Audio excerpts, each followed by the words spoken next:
수험생 여러분 안녕하십니까? 부동산학 개론의 김하선입니다. 자, 이번 시간도 배웠던 내용 가볍게 정리해 볼게요.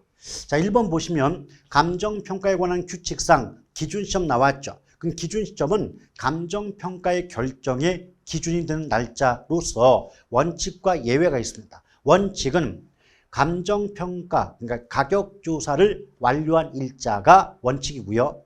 만약 기준시점이 미리 정해져 있을 때는 그 날짜에 가격조사가 가능한 경우에 하나여 기준시점으로 할 수 있다는 규정이 있죠. 그러면 감정평가 보고서 작성을 완료한 일자가 아니라 대상 물건의 가격조사를 완료한 일자를 원칙으로 하고 있는 겁니다. 틀렸네요. 2번 가격은 가치의 화폐액적 표현이며 즉 가치를 화폐액으로 만든 게 가격이다.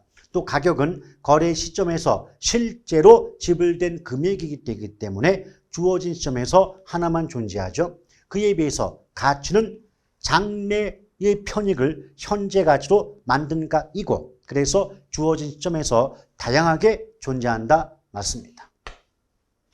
자, 3번 볼게요.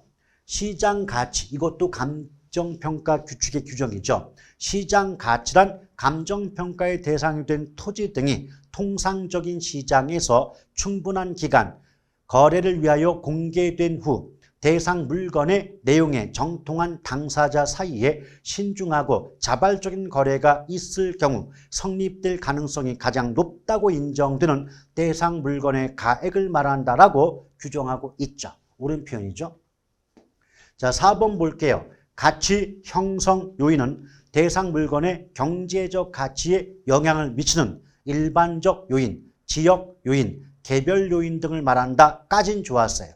그런데 그 가치 형성 요인은 상호 결합에 의해서 가치가 형성되고 이런 가치 형성 요인은 시간의 흐름에 따라서 변동하므로 가변성의 특성을 갖고 있죠. 가변적인데 한 번 형성되면 변화하지 않는다. 고정성을 띈다. 라고 했기 때문에 틀렸습니다. 가치 형성 요인이 계속 변동하기 때문에 그 결과 부동산 가격도 지속적으로 변동한다는 원리를 우리는 변동의 원칙이라고 배웠던 기억이 있는 겁니다. 틀렸네요. 가변성이죠. 자, 5번 볼게요. 부동산 가격 원칙 중 적합의 원칙. 벌써 적합이란 말 나오면 외부 환경자가 따라 나와야 돼요. 자, 외부 환경과의 균형자가 나오면 적합의 원칙이 답이지만 내부자가 나오면서 내부적 균형 이런 식의 말 나오면 균형의 원칙이 답이 됩니다. 읽어보니까요. 어떤 부동산의 유용성이 최고도로 발휘된다. 이 말을 다르게 바꾸면 최유효 이용이 되기 위해서라고 말을 바꿀 수 있겠죠. 그럼 부동산이 최유효 이용이 되기 위해서 부동산을 구성하고 있는 내부 구성 요소가의 결합의 균형. 자, 균형 앞에 내부자가 나오면 이건 적합의 원칙이 아니라 균형의 원칙을 의미한다라고 배웠던 기억이 있지 않습니까? 그래서 이 문장은 틀리네요. 자, 6번 볼게요. 인근 지역의 뜻도 감정평가 규칙의 규정이라고 우리 배운 기억이 있죠. 그래서 인근 지역이란 대상 부동산이 속한 지역으로 그 부동산의 이용이 동질적이고 가치 형성 요인 중 지역 요인을 공유하는 지역을 말한다라고 법에서 규정하고 있어요. 근데 다 맞는데 인근 지역이면 지역자 나왔잖아요. 지역자가 붙었으면 당연히 지역 요인자가 나와야지 어디서 개별자를 갖다 붙일 수 있겠습니까? 그러므로 6번도 틀렸네요.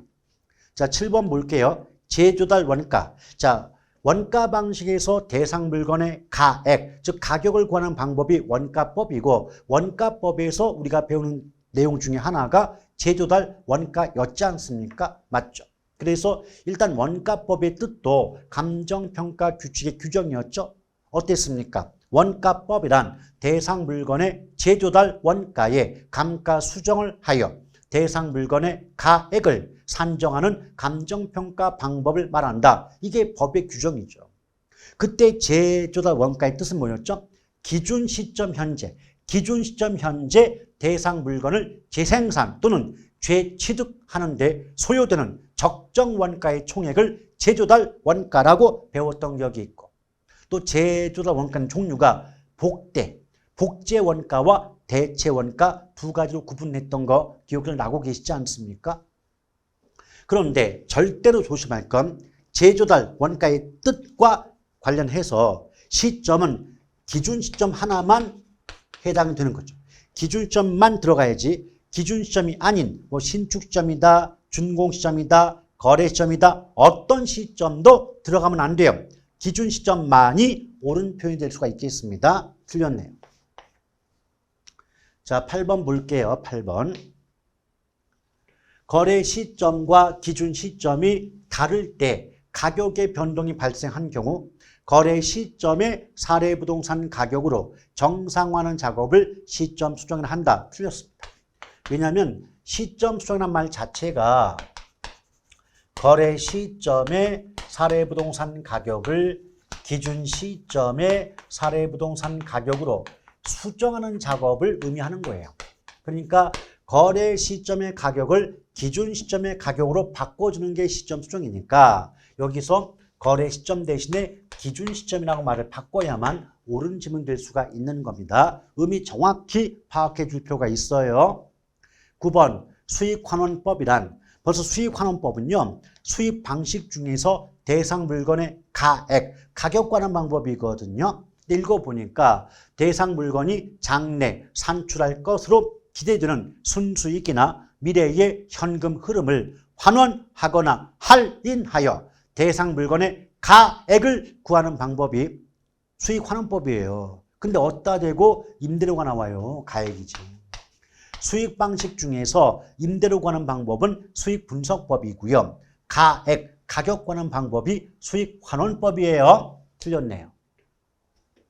자, 10번. 환원 이율이 클수록 수익가액도 높게 평가된다. 틀렸어요. 왜냐하면 수익환원법으로 구한 시산가액의 명칭이 수익가액일 때 수익가액을 구하는 공식은 환원이율분의 순수익인데 이때 순수익은 순영업소득으로 보셔도 상관이 없죠. 그럼 공식에서 분자값 없다고 볼 때 환원이율은 분모란 말이에요. 그럼 상식적으로 분모값이 클수록 몫이 작아지게 되지 않습니까? 맞죠? 따라서 환원율이 커질수록 수익가액, 대상부동산 값어치는 낮게 평가되는 거지 높게 평가되는 게 아니겠죠.